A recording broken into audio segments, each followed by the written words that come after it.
എല്ലാവർക്കും പുതിയൊരു വീഡിയോയിലോട്ട് സ്വാഗതം. ഇന്ന് നമ്മൾ ചെക്ക് ചെയ്യാൻ പോകുന്നത് എങ്ങനെ ഏകജാലക സംവിധാനം ഉപയോഗിച്ചിട്ട് സ്വന്തമായി വീട്ടിലിരുന്നിട്ട് നമുക്ക് +1ന്റെ അപ്ലിക്കേഷൻ ഫില്ല് ചെയ്യാം എന്നതിനെ കുറിച്ചാണ്. ആദ്യമായി നമ്മൾ ചെയ്യേണ്ട കാര്യം ഗൂഗിളിൽ കയറി ഡയറക്റ്റ് hscapkerala.government.in എന്ന സൈറ്റ് ക്ലിക്ക് ചെയ്യുക എന്നുള്ളതാണ്. അങ്ങനെ സൈറ്റ് എൻ്റർ ചെയ്ത് കഴിഞ്ഞാൽ നമുക്ക് വരുന്ന ആദ്യത്തെ ലിങ്കിൽ തന്നെ ക്ലിക്ക് ചെയ്ത് കഴിഞ്ഞാൽ നമ്മുടെ ഏകജാലക സൈറ്റിലോട്ട് അല്ലെങ്കിൽ ഏകജാലക വിൻഡോയിലോട്ടാണ് നമ്മൾ ഡയറക്റ്റ് ചെയ്യുക. അപ്പോൾ നമുക്ക് ഇത്തരത്തിലുള്ള ഒരു വിൻഡോ ആണ് അതിന് ശേഷം നമുക്ക് കാണാൻ പറ്റുക. ഈ വിൻഡോക്ക് ലെഫ്റ്റ് സൈഡിൽ നമുക്ക് കാണാൻ പറ്റും ഇവിടെ ക്രിയേറ്റ് കാൻഡിഡേറ്റ് ലോഗിൻ എന്ന ലിങ്ക് നമ്മൾ കാണാൻ പറ്റും. ഈ ക്രിയേറ്റ് കാൻഡിഡേറ്റ് ലിങ്ക് ആണ് നമ്മൾ ആദ്യമായിട്ട് ക്ലിക്ക് ചെയ്യേണ്ടത്. ക്ലിക്ക് ചെയ്ത് കഴിഞ്ഞാൽ ഇത്തരത്തിലെ ഒരു വിൻഡോ ആണ് ഓപ്പൺ ചെയ്യുന്നത്.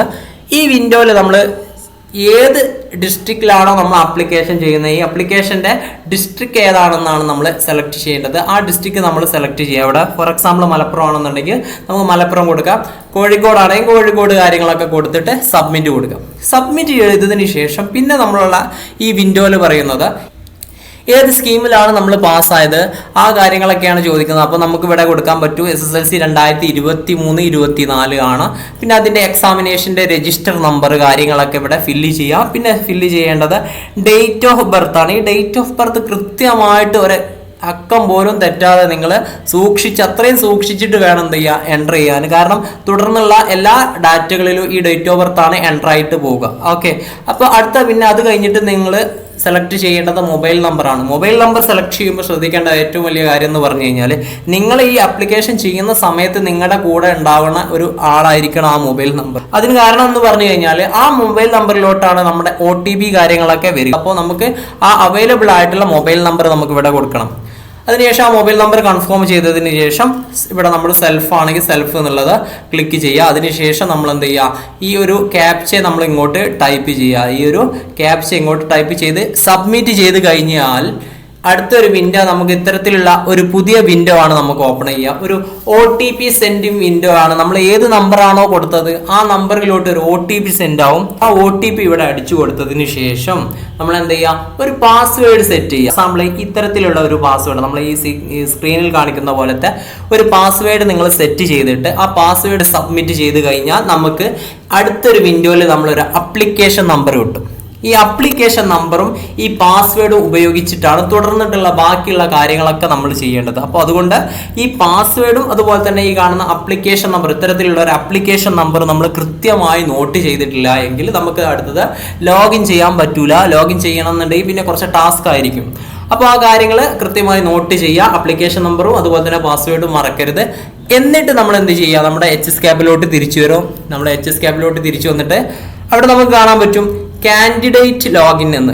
ഈ കാൻഡിഡേറ്റ് ലോഗിൻ എന്ന് പറഞ്ഞ സാധനം എന്ത് ചെയ്യുക, ക്ലിക്ക് ചെയ്യുക. ഈ വിൻഡോയിൽ ഇവിടെ നമ്മൾ എന്ത് ചെയ്യണം, ഈ വിൻഡോയിൽ നമ്മളെ അപ്ലിക്കേഷൻ നമ്പറും അതുപോലെ തന്നെ നമ്മൾ കൊടുത്ത പാസ്വേഡും കൊടുത്ത് നമ്മളെ ജില്ലയും കൂടെ സെലക്ട് ചെയ്തിട്ട് എന്ത് ചെയ്യണം, ലോഗിൻ ചെയ്യണം. അങ്ങനെ നമ്മൾ ലോഗിൻ ചെയ്ത് കഴിഞ്ഞാൽ നമുക്ക് ഇത്തരത്തിലുള്ള ഒരു വിൻഡോ ആണ് ഓപ്പൺ ആവുന്നത്. ഈ വിൻഡോയിൽ നമുക്ക് കാണാം അടിയിൽ എഡിറ്റ് അപ്ലിക്കേഷൻ എന്ന ഈ എഡിറ്റ് അപ്ലിക്കേഷൻ എന്ത് ചെയ്യുക, ക്ലിക്ക് ചെയ്യുക.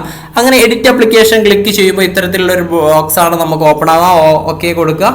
പിന്നെ നമ്മളെ ഡീറ്റെയിൽസ് ആണ് എൻ്റർ ചെയ്യേണ്ടത്. SSLC സ്കൂൾ ഡീറ്റെയിൽസ്, ഏത് സ്കൂളിൽ നിന്നാണോ നമ്മൾ SSLC പാസ്സായത് ആ സ്കൂളിൻ്റെ ഇവിടെ സെലക്ട് ചെയ്യുക. അത് ഓട്ടോമാറ്റിക് ഞാൻ നേരത്തെ തന്നെ സെലക്ട് ചെയ്ത് വെച്ചത് കൊണ്ട് ഇവിടെ ഇങ്ങനെ കാണുന്നുണ്ട്.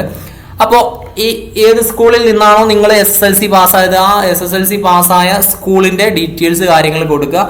അതുപോലെ തന്നെ ക്വാളിഫയിങ് എക്സാമിനേഷൻ ഡീറ്റെയിൽസ് ഇവിടെ കൊടുക്കുക. അത് കഴിഞ്ഞതിന് ശേഷം ആ പേഴ്സണൽ ഡീറ്റെയിൽസ് നമ്മൾ ആധാർ കാർഡ് എൻ്റർ ചെയ്യേണ്ടതുണ്ട്. അപ്പോൾ ആ ആധാർ കാർഡ് എൻ്റർ ചെയ്യുക. ബാക്കി കാര്യങ്ങളൊക്കെ കറക്റ്റ് അല്ലേ എന്നൊന്ന് ചെക്ക് ചെയ്യുക. പിന്നെ അതർ ഡീറ്റെയിൽസ് കാര്യങ്ങൾ എന്തെങ്കിലും ഉണ്ടെങ്കിൽ അത് അവിടെ കൊടുക്കുക. റെസിഡൻഷ്യൽ ഡീറ്റെയിൽസ് ആണ്. ആ റെസിഡൻഷ്യൽ ഡീറ്റെയിൽസ് ഒക്കെ കൃത്യമായിട്ട് കേരള അതുപോലെ തന്നെ ജില്ലകളൊക്കെ കറക്റ്റായിട്ട് നിങ്ങൾ കൊടുക്കുക. പിന്നെ കോൺടാക്റ്റ് ഡീറ്റെയിൽസ്, പെർമനൻ്റ് അഡ്രസ്സും കമ്മ്യൂണിക്കേഷൻ അഡ്രസ്സിലൊക്കെ ചേഞ്ചസ് ഉണ്ട് എന്നുണ്ടെങ്കിൽ ആ കാര്യങ്ങളൊക്കെ ചെയ്യുക. അതിനുശേഷമാണ് ഗ്രേസ് മാർക്ക് ഡീറ്റെയിൽസ് ഒക്കെ. നമുക്ക് ഗ്രേസ് മാർക്ക് ഓൾറെഡി ആഡ് ചെയ്തിട്ടുണ്ടെന്നുണ്ടെങ്കിൽ ആ ഗ്രേസ് മാർക്ക് അവിടെ യെസ് എന്ന് കാണിക്കും. പിന്നെ ബോണസ് പോയിന്റ്, ഈ ഗ്രേസ് മാർക്ക് ആഡ് ചെയ്ത ആളുകൾക്ക് അതിലുള്ള ബോണസ് പോയിന്റ് കിട്ടൂല. ഒരു ഇമ്പോർട്ടൻ്റ് ഫാക്ടറാണ്.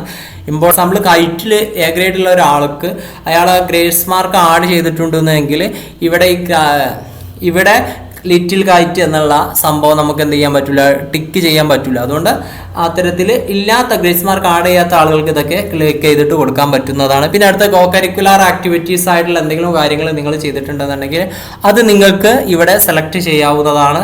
ഫോർ ഇമ്പോർട്ടൻ്റ് ആയിട്ട് നിങ്ങൾ നോക്കേണ്ട കാര്യം, നിങ്ങൾ ഏതെങ്കിലും ക്ലബ്ബുകളിൽ ഉണ്ട് എങ്കിൽ 2 ക്ലബ്ബുകൾ നിങ്ങൾക്ക് ഇവിടെ സെലക്ട് ചെയ്യാൻ പറ്റുന്നതാണ്. അപ്പോൾ നിങ്ങൾ കൃത്യമായിട്ട് ആ ക്ലബ്ബുകൾ ഏതൊക്കെയാണെന്ന് കണ്ടെത്തിയിട്ട് നിങ്ങൾ ആ ക്ലബ്ബുകളിൽ സർട്ടിഫിക്കറ്റ് സ്കൂളിൽ നിന്ന് പ്രൊവൈഡ് ചെയ്തിട്ടുണ്ട് എങ്കിൽ, അല്ലെങ്കിൽ നിങ്ങൾക്ക് പ്രൊവൈഡ് ചെയ്യാൻ സാധ്യതയുണ്ട് എങ്കിൽ ആ ക്ലബ്ബുകളുടെ ഡീറ്റെയിൽസ് ഇവിടെ എൻ്റർ ചെയ്യുക.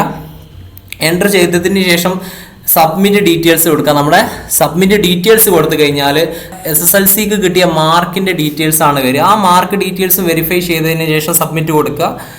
മാർക്ക് സബ്മിറ്റ് ചെയ്തതിന് ശേഷം, നമ്മുടെ മാർക്ക് സബ്മിറ്റ് ചെയ്തതിന് ശേഷം അടുത്ത വിൻഡോ ആണ് നമുക്ക് കാണാനുള്ളത്. ഈ വിൻഡോയിലാണ് നമ്മുടെ മെയിൻ ആയിട്ടുള്ള പരിപാടി നടക്കുന്നത്. കാരണം നമ്മൾ ഏത് സ്കൂളിലാണോ നമ്മൾ ഉദ്ദേശിക്കുന്നത്, ആ സ്കൂളിൽ ഏതാ കോഴ്സിനാണോ നമ്മൾ ഉദ്ദേശിക്കുന്നത് എന്നുള്ള കാര്യങ്ങളൊക്കെ സെലക്ട് ചെയ്യേണ്ടത് ഈ ഒരു വിൻഡോയിൽ വെച്ചാണ്. ഇവിടെ നമുക്ക് ക്ലിക്ക് ചെയ്താൽ കാണാം. ഇവിടെ ക്ലിക്ക് ചെയ്താൽ നമുക്ക് ഓരോ സ്കൂളിൻ്റെയും സ്കൂൾ കോഡ് കാണാൻ പറ്റും. ഈ സ്കൂൾ കോഡ് ഉപയോഗിച്ചിട്ടാണ് നമ്മൾ എന്ത് ചെയ്യുക, സ്കൂളിനെ ഫൈൻഡ് ചെയ്യുക. ഈ സ്കൂൾ കോഡാണ് ഇവിടെ നമ്മൾ ടൈപ്പ് ചെയ്യേണ്ടത്. ആ സ്കൂൾ കോഡ് ടൈപ്പ് ചെയ്യുക. ഈ ബോക്സിൽ സ്കൂൾ കോഡ് ടൈപ്പ് ചെയ്തതിന് ശേഷം ആ സ്കൂൾ അവൈലബിൾ ആയിട്ടുള്ള കോഴ്സുകൾ നമുക്ക് ഇവിടെ കാണാൻ പറ്റും. അത്തരത്തിൽ അങ്ങനെ ഓരോ സ്കൂളുകളിലും നമുക്ക് എന്ത് ചെയ്യാം, ഇഷ്ടപ്പെട്ട കോഴ്സുകൾ സെലക്ട് ചെയ്യാം. സെലക്ട് ചെയ്യുമ്പോൾ നിങ്ങൾ കൃത്യമായിട്ട് നോക്കേണ്ടത് നിങ്ങൾ ഏത് സ്കൂളിലാണോ പഠിച്ചത്, നിങ്ങളുടെ പഞ്ചായത്തിലുള്ള സ്കൂളുകൾ ഏതാണോ ആ സ്കൂളുകളിൽ കൊടുക്കാൻ ആദ്യത്തെ ഓപ്ഷനുകൾ കൊടുക്കാൻ ശ്രമിച്ചാൽ നിങ്ങൾക്കത് അലോട്ട്മെന്റിന്റെ സമയത്ത് അത് ഒന്നുകൂടെ എന്താ പറയുക, നിങ്ങളുടെ വെയിറ്റേജ്, നിങ്ങളുടെ പ്രിഫറൻസ് കൂടാൻ സാധ്യതയാണ്. കാരണം നിങ്ങളുടെ പഞ്ചായത്തിനും നിങ്ങൾ പഠിച്ച സ്കൂളിനൊക്കെ ഓരോ വെയിറ്റേജുകൾ നിങ്ങൾക്ക് കിട്ടാൻ സാധ്യത കൂടുതലാണ്. അത് നിങ്ങൾക്ക് അലോട്ട്മെന്റ് കിട്ടാൻ സാധ്യത ഏറെ കൂട്ടുന്ന ഒരു ഘടകം കൂടിയാണ്. അതുകൊണ്ട് നിങ്ങൾ ആ കാര്യങ്ങളൊക്കെ കൃത്യമായിട്ട് നോക്കിയിട്ട് നിങ്ങളുടെ ഫസ്റ്റ് ഓപ്ഷൻ നിങ്ങൾക്ക് കിട്ടേണ്ട ഏറ്റവും ഫസ്റ്റ് ആയിട്ട് പ്രയോറിറ്റി കൊടുക്കുന്ന ആളെ കൊടുക്കുക. തുടർന്ന് നിങ്ങളെ പ്രിഫറൻസിനനുസരിച്ച് നിങ്ങൾ കാര്യങ്ങൾ കൈകാര്യം ചെയ്യുക. എന്നിട്ട് എല്ലാ ലിസ്റ്റും കഴിഞ്ഞതിന് ശേഷം ലാസ്റ്റ് നമ്മൾ എന്ത് ചെയ്യുക, സബ്മിറ്റ് ഡീറ്റെയിൽസ് കൊടുക്കുക. സബ്മിറ്റ് ഡീറ്റെയിൽസ് കൊടുത്തു കഴിഞ്ഞാൽ നമുക്ക് ഇത്തരത്തിലുള്ള നമ്മുടെ ക്ലബ്ബുകളിലൊക്കെ ഉള്ള ആളുകളാണെങ്കിൽ ഇത്തരത്തിലുള്ള ഒരു സർട്ടിഫിക്കറ്റ് ഡീറ്റെയിൽസ് എൻ്റർ ചെയ്യാനുള്ളൊരു വിൻഡോ ആണ് ഓപ്പൺ ആയിട്ട് വരിക.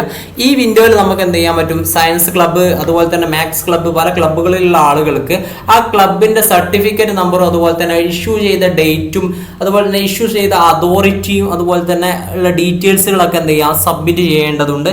ആ ഡീറ്റെയിൽസുകളൊക്കെ എൻ്റർ ചെയ്തതിന് ശേഷം എന്ത് ചെയ്യാം, സബ്മിറ്റ് ഓൾ ഡീറ്റെയിൽസ് കൊടുക്കുക. സബ്മിറ്റ് ഓൾ ഇവിടെ നമുക്കറിയാം, സബ്മിറ്റ് ഓൾ കൊടുക്കുക.